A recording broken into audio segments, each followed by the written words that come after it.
My 7-year-old daughter was crying, standing in front of 300 witnesses, holding a crown that was never meant for her to touch, and she was walking away from me. Away from the woman I was about to make queen. Toward a maid I had barely spoken to but could not stop thinking about. "Isabelle, stop," I commanded, but my voice cracked in a way a king's voice should never crack. She did not stop.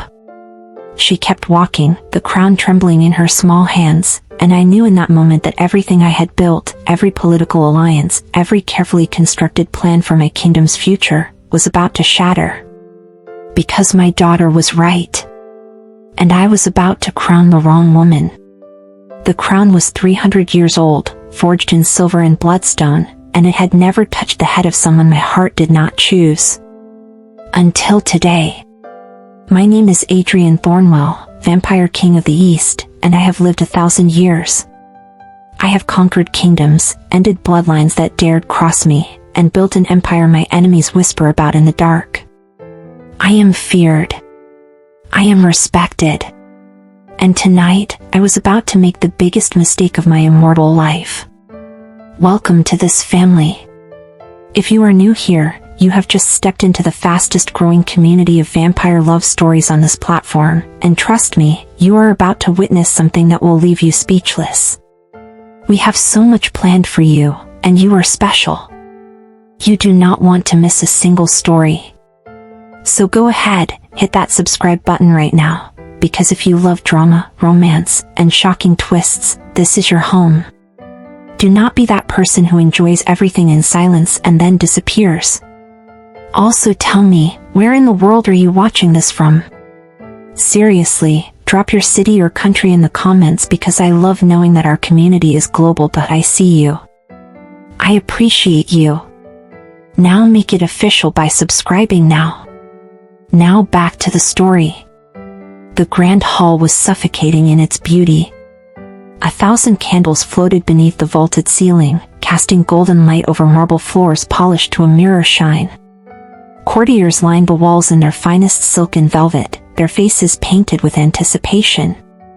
They had come from every corner of the realm to witness this, my engagement to Lady Cassandra Voltaire, daughter of the most powerful vampire house in the south. She stood beside me now, regal and flawless, her gown a waterfall of emerald silk that matched her cold, calculating eyes. Beautiful, yes. Intelligent, absolutely. Perfect for a political alliance that would secure peace between our territories for the next century. And I felt absolutely nothing. I glanced down at the crown resting on the velvet pillow before me, held by my most trusted advisor. This was duty. This was strategy. My heart had died 200 years ago when I lost my beloved wife, my daughter's mother, to a hunter's blade. I had sworn then never to love again, only to rule. Only to protect my daughter and my people.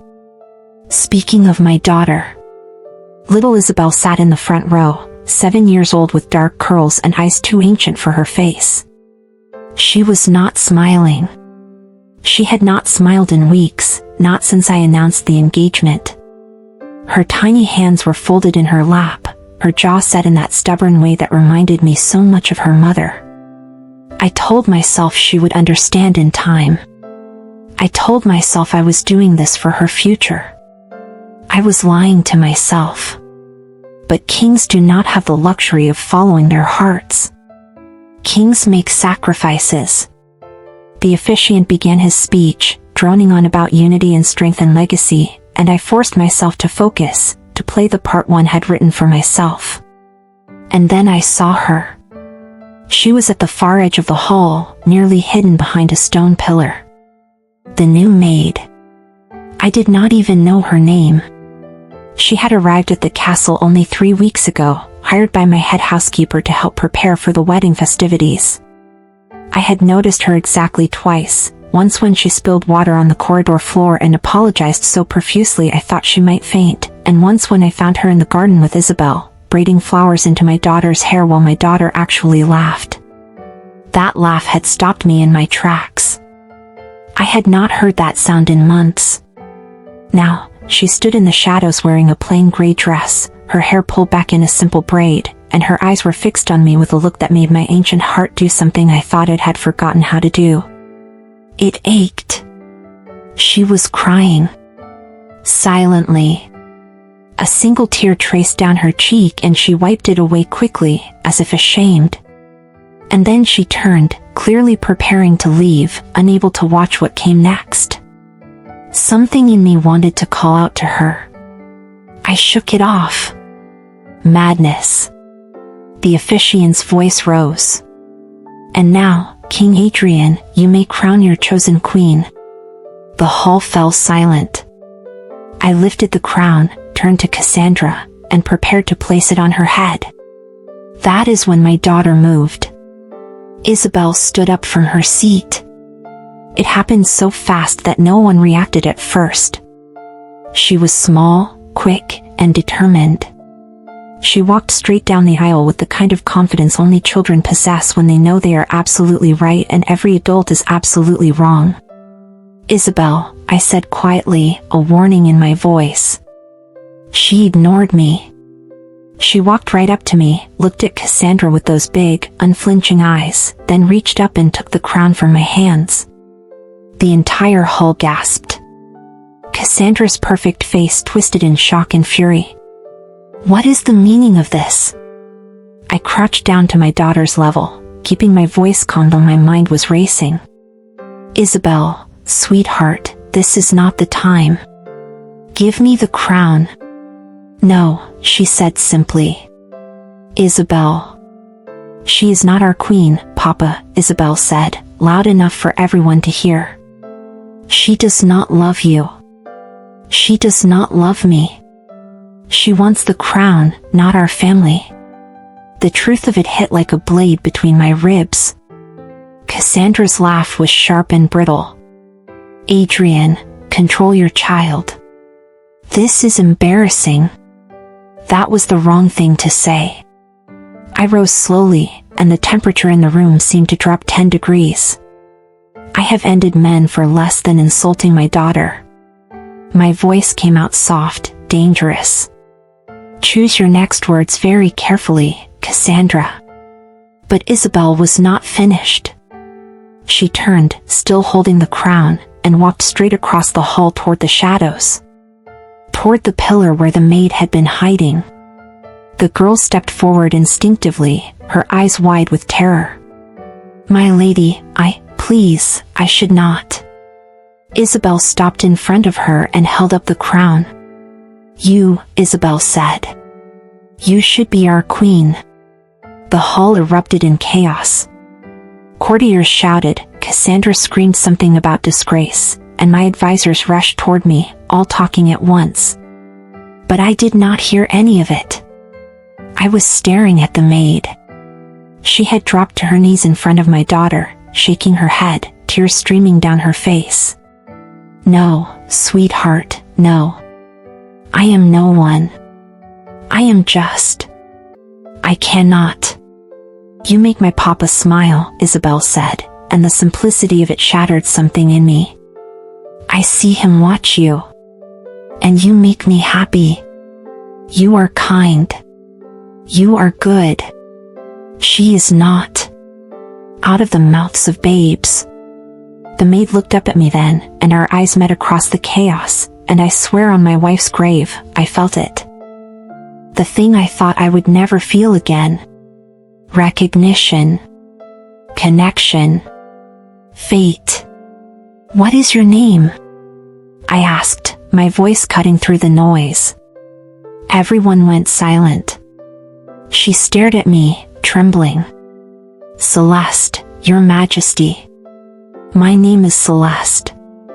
Celeste. It meant heavenly. How fitting.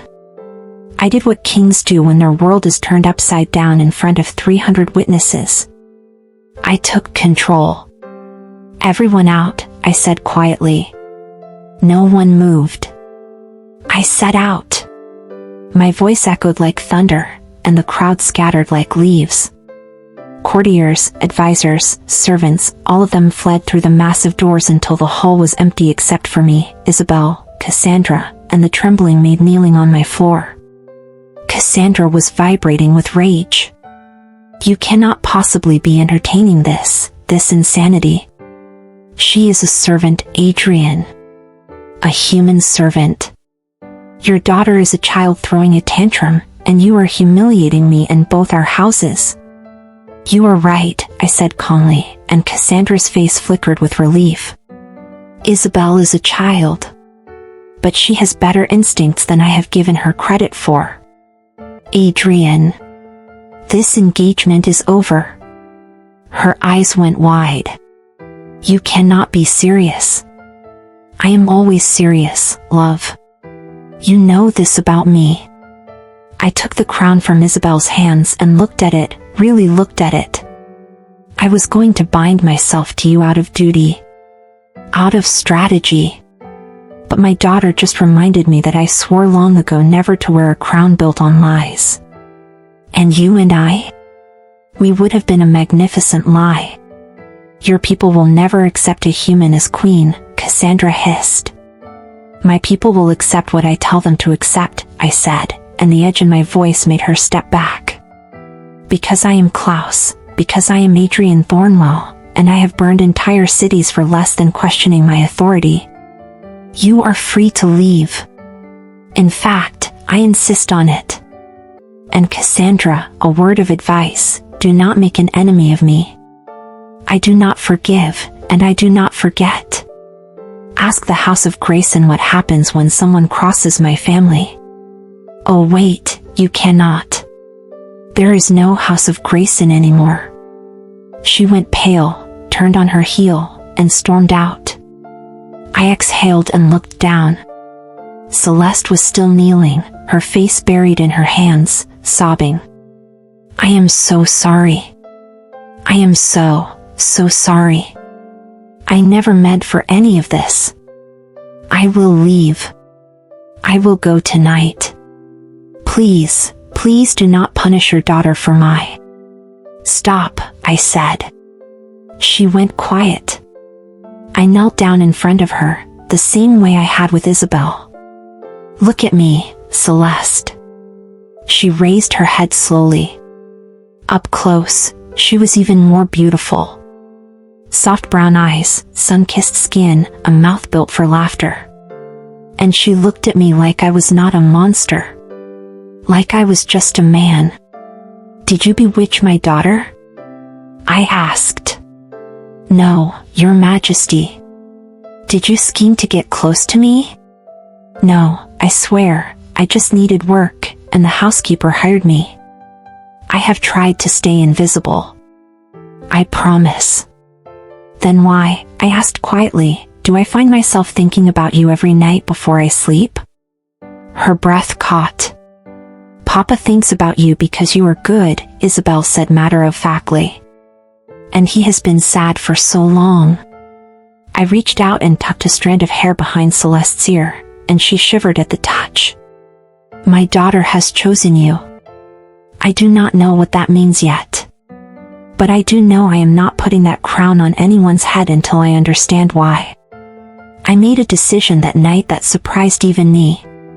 I did not send Celeste away. Instead, I assigned her to Isabelle as her personal companion. If my daughter believed this human was special, I wanted to know why. I wanted to watch. To test. To see if what I felt in that hall was real or just the fantasy of a lonely king. The next 2 weeks were the strangest of my long life. Celeste moved into the room beside Isabelle's in the family wing, a move that scandalized the entire staff. She took her meals with us. She read Isabelle bedtime stories. She walked the garden with my daughter every morning, and I found excuses to walk with them. At first, she barely spoke to me. She was terrified, and rightfully so. I was a vampire king with a reputation for cruelty, and she was a human maid who had accidentally destroyed a royal engagement. But Isabelle was a relentless little matchmaker. Papa, sit with us. Celeste is teaching me about the constellations. Papa, Celeste made cookies. You have to try one. Papa, tell Celeste the story about the time you fought 12 werewolves at once. She does not believe me.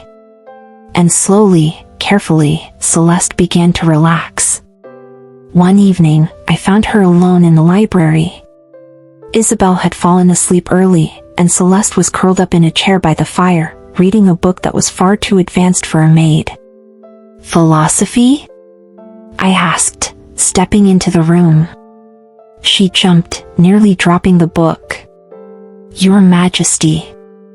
I am sorry, I did not mean to intrude. I can leave." "If I wanted you to leave, you would already be gone," I said, pouring myself a glass of wine. "I am curious. Where did a maid learn to read Greek philosophy?" She hesitated. "My father was a scholar. Before he died, he taught me everything he knew. Reading was our escape." "From what?" "Poverty. Hunger. A world that did not care if we lived or died." She looked at me then, and there was no fear in her eyes anymore.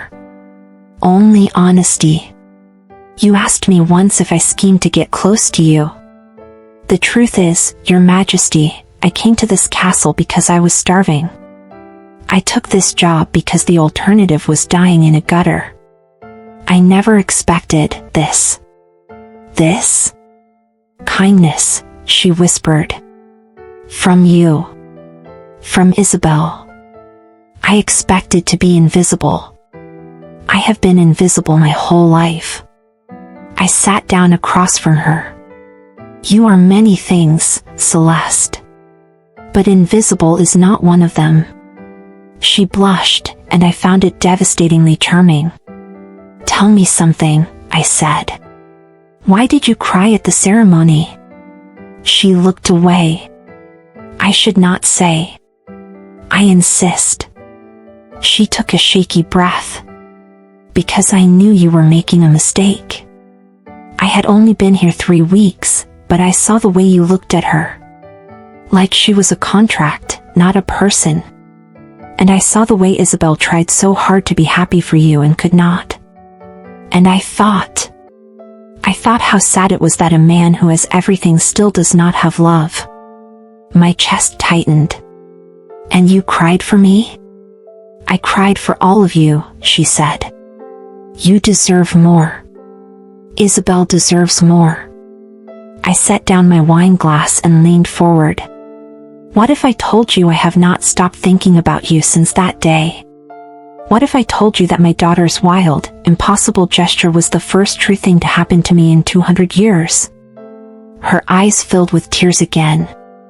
"I would say you are a king, and I am no one, and this is a fantasy that will only end in pain." "I have lived 1,000 years, Celeste," I said softly. "I have had 100 fantasies. This does not feel like one." Before she could respond, Isabelle's voice called from upstairs. "Celeste. I had a bad dream." Celeste stood immediately, wiping her eyes. "I should go to her." "We both should," I said. And we did. Together. It was Isabelle who uncovered the truth. Children have a way of asking questions adults are too polite or too afraid to ask. One afternoon, while the 3 of us walked through the rose garden, Isabelle looked up at Celeste and said, "Why do you not have a family?" Celeste's step faltered. "I did once, sweetheart. But I lost them." "How?" Isabelle asked. I shot my daughter a warning look, but Celeste shook her head. "It is all right." She knelt down among the roses, her hands trembling slightly. "My father died of illness when I was 16. My mother passed a year later. And I had a younger brother, just 8 years old. After they died, I tried to take care of him, but we had no money, no home. I worked every job I could find, but it was not enough." Her voice cracked. "One winter, he got sick. I begged a doctor to help, but he wanted payment I could not give. I went to the church, to the merchants, to anyone who would listen. They all turned me away. Tears spilled down her cheeks. My brother died in my arms, asking me why I could not save him. He was 8 years old, and I failed him. Isabelle wrapped her small arms around Celeste's neck, and my heart broke clean in half. I knelt down beside them both. What was his name? Thomas, Celeste whispered. His name was Thomas, and he loved stories. He would have loved this castle. He would have loved. She could not finish. I did something then that I had not done in decades. I pulled her into my arms and let her cry. Not as a king, just as a man who understood loss. Listen to me, I said quietly, my lips close to her ear. What happened to your brother was not your fault. You were a child yourself, and the world failed you both. But I promise you this, Celeste, as long as you are under my protection, you will never be helpless again. You will never beg for anything again. And anyone who has ever turned you away will learn what it means to cross someone I care about. She pulled back, staring at me. You care about me? I am beginning to think I do far more than that, I admitted. Isabelle grinned. I told you, Papa. She is perfect. Later that night, I summoned my head of intelligence. Find out the name of the doctor who refused to treat a boy named Thomas 12 years ago in the southern villages. Find out who turned his sister away. Every name. Every face. My advisor raised an eyebrow. And then, Your Majesty? And then I will remind them that cruelty has a price, I said coldly. I do not forgive. I do not forget. And I am patient enough to wait generations for justice. He bowed. Consider it done. Some call it revenge. I call it balance. Now I want to pause and ask you something, because I am genuinely curious and I would love to know, where in the world are you watching this from right now? Are you listening to this at home, at work, on a walk, in the middle of the night when you should be sleeping? Drop your country or city in the comments. I want to know where this family is growing, because you are part of something special here. And listen, if you have made it this far into the story, you are clearly hooked. Do not break my heart by not subscribing. It takes you 1 second, but it means everything to me and this community. Hit that button. Join us. We have so many more stories coming, and you do not want to miss a single one. Something shifted after that day in the garden. Celeste stopped seeing me as the terrifying vampire king and started seeing me as Adrian. Just Adrian. And I started letting her. We fell into a rhythm. Breakfast together with Isabelle. Walks in the evening after my daughter went to bed. Long conversations in the library that stretched into the early hours of the morning. She made me laugh. Truly laugh. Something I had not done since my wife died. One night, she told me a story about the time she tried to steal bread from a market and tripped over a chicken, causing a cart of apples to collapse in a chaos that let her escape. You were a tiny criminal, I said, grinning. I was a hungry tiny criminal, she corrected. There is a difference. If I had caught you stealing in my kingdom, what do you think I would have done? She considered it. Probably thrown me in a dungeon. Wrong, I said. I would have asked you why you were stealing. And then I would have burned down the system that made you so desperate. She looked at me for a long moment. You pretend to be a monster, but you are not. Not really. Oh, I am absolutely a monster, love, I said seriously. I have done terrible things. I have killed without hesitation. I have destroyed families, ended bloodlines, and made grown men beg for mercy I did not give. But I am a monster with a code. I protect what is mine. And I do not tolerate injustice. Then what am I? She asked quietly. I reached out and took her hand. Her skin was warm, alive, fragile in a way that made me want to shield her from the entire world. "You are mine," I said. "If you will have me." Her breath hitched. "I am human, Adrian. I will grow old. I will die. You will live forever. Then I will love you for every single year you give me," I said. "And when you are gone, I will carry you with me for the rest of eternity. That is the deal, Celeste. Take it or leave it." Tears streamed down her face. "This is insane. Most worthwhile things are." She laughed through her tears, and then she kissed me. It was soft, hesitant, and it tasted like hope. When we finally pulled apart, she whispered, "Your court will never accept this." "My court will accept what I tell them to," I said. "And if they do not, well, I have always enjoyed a good rebellion." She laughed again, and the sound filled every dark corner of my soul. For 2 weeks, we existed in a perfect bubble. Celeste, Isabelle, and I became a family in everything but name. I showed Celeste the hidden parts of the castle. She taught Isabelle to bake. I told them both stories of my long life, editing out the worst parts.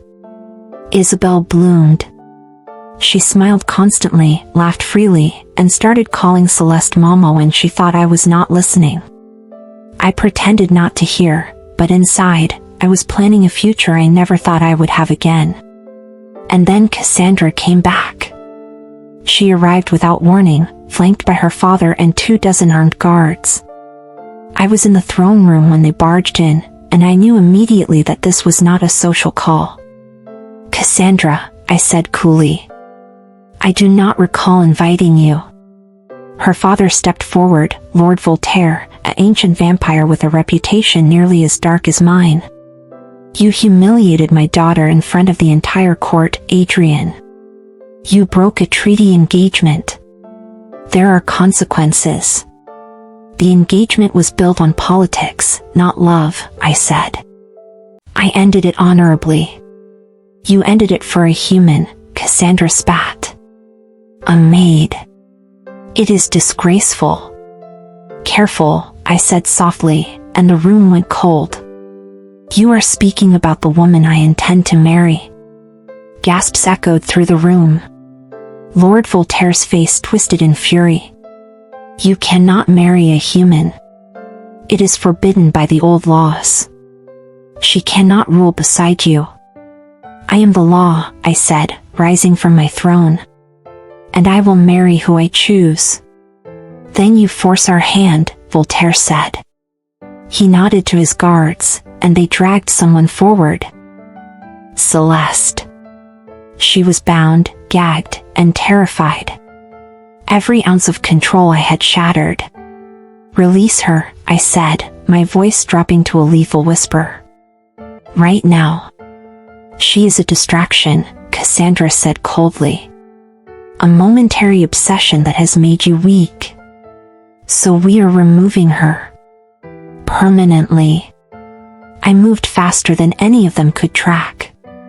One moment I was on my throne. The next, I had Cassandra by the throat, lifted off the ground, my fangs bared. "If you harm one hair on her head," I snarled, "I will erase your entire bloodline from existence. I will hunt down every Voltaire across every continent, and I will make your end so slow and so painful that death will beg me to stop. Do you understand me?" "Adrian, stop." Celeste's voice cut through my rage.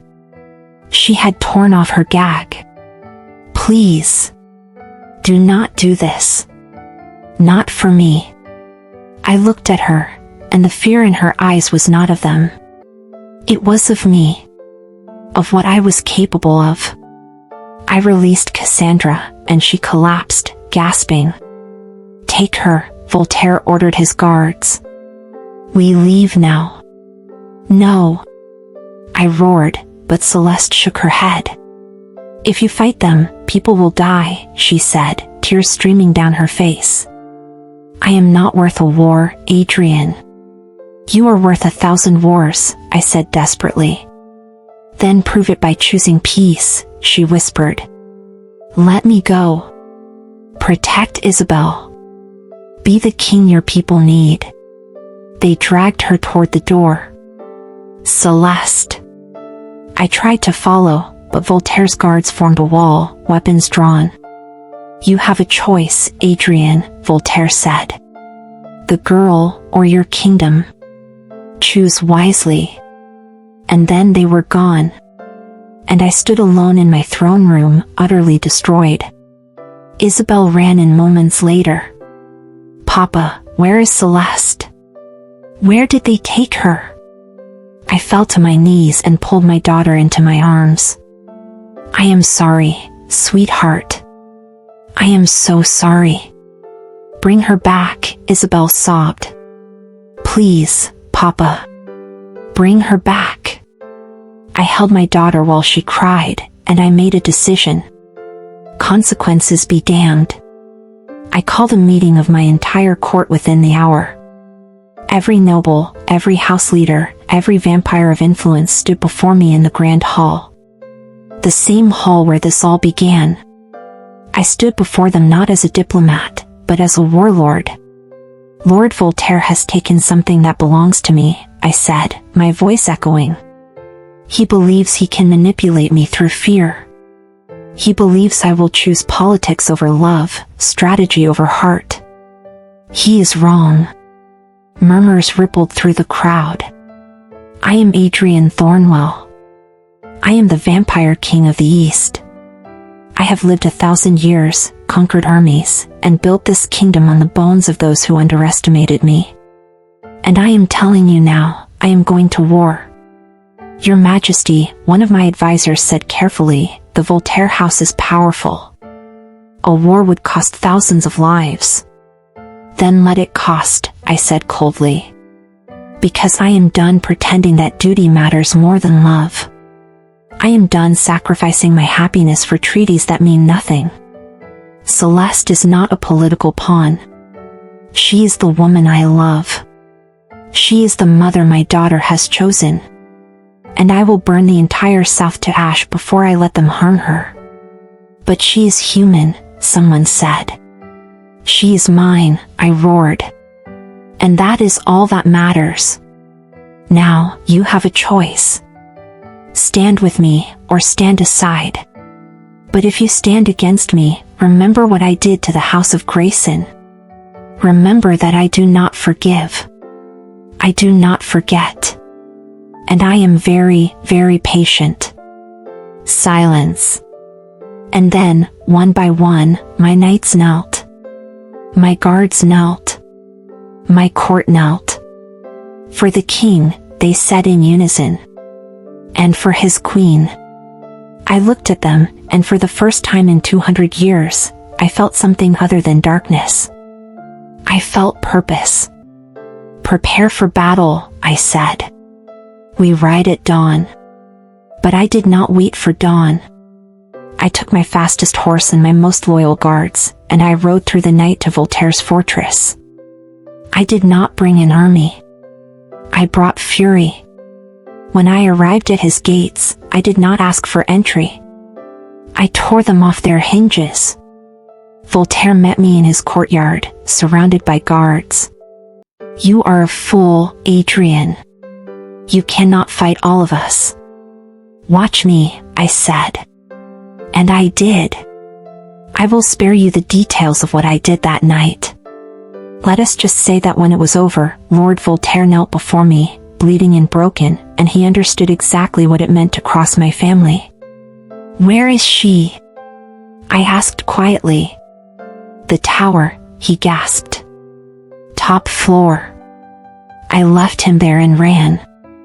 I found Celeste locked in a cold stone room, curled in the corner, shaking. Celeste, I whispered. She looked up, and when she saw me, she broke. I crossed the room, pulled her into my arms, and held her while she sobbed. I told you to let me go, she cried. I do not take orders well, I said. especially when they involve losing you. You could have died. I have died 1,000 small deaths in the last day without you, I said.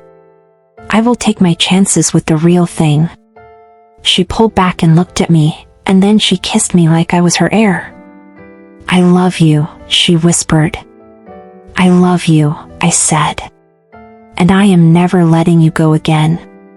The coronation happened 3 months later. This time, there was no hesitation. No politics. No compromises. The grand hall was filled with every vampire house in the realm, and they watched as I placed the crown on Celeste's head myself. She wore a gown of deep crimson, the color of loyalty and blood, and she looked every inch a queen. Do you accept this crown? I asked, following the old ritual. I do, she said, her voice strong and clear.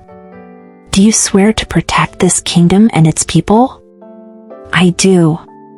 Do you swear to stand beside me, through darkness and light, through war and peace, for as long as your heart beats? She smiled. I do. I leaned in and kissed her, and the hall erupted in applause. Isabelle stood in the front row, grinning so wide I thought her face might split. When the ceremony ended, she ran up to us and hugged Celeste's legs. I told you, she said smugly.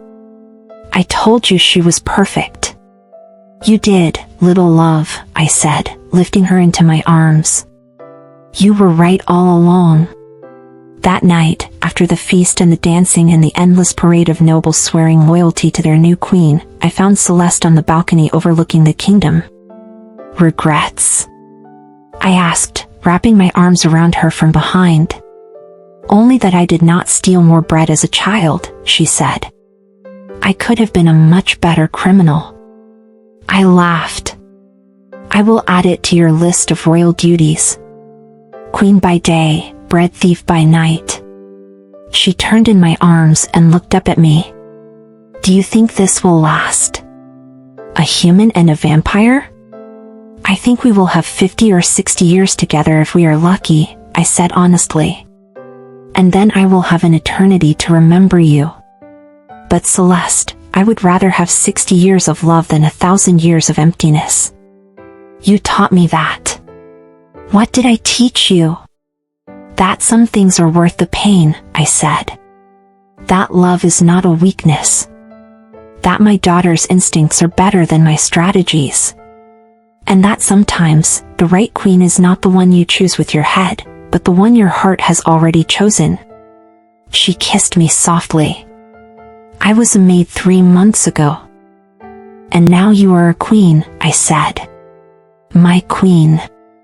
And God's help anyone who questions it.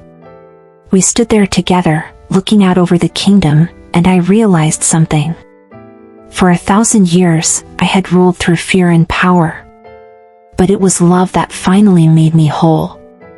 Isabelle joined us on the balcony, squeezing between us. Tell me the story again, Papa. About how I gave Mama the crown. Again? I groaned playfully. You have heard it 100 times. I want to hear it 100 more, she said. Celeste laughed. I will tell it. Once upon a time, there was a very wise little girl who knew something all the grown-ups had forgotten. What did she know? Isabelle asked, even though she knew the answer. She knew that crowns do not make queens, Celeste said, kissing her forehead. Love does. And as I stood there with my daughter and my wife, my family, I knew one thing for certain. I had lived 1,000 years. But my life had only just begun. So let me ask you something before you go. What did you think of Isabelle's choice? Was she right to take the crown, or do you think Adrian should have stuck with duty? Drop your thoughts in the comments because I genuinely love reading what you think. These stories are for you, and your voice matters here. And listen, if you made it all the way to the end, you just spent 40 minutes with this family. You laughed, maybe you cried, maybe you smiled. Do not leave without subscribing. Do not be that person who enjoys everything and then disappears like a ghost. I stay up late writing these for you. I pour my heart into every word. The least you can do is hit that button and join this family officially. We are the fastest growing vampire love stories community on YouTube, and we have so much more coming. Betrayals, reunions, revenge, impossible love, all of it. You are special. You found us for a reason. So make it official. Subscribe. Turn on notifications. And I will see you in the next story. Until then, remember, some crowns are given. Some are earned. But the best ones? They are chosen by the people who love you most. Welcome to the family.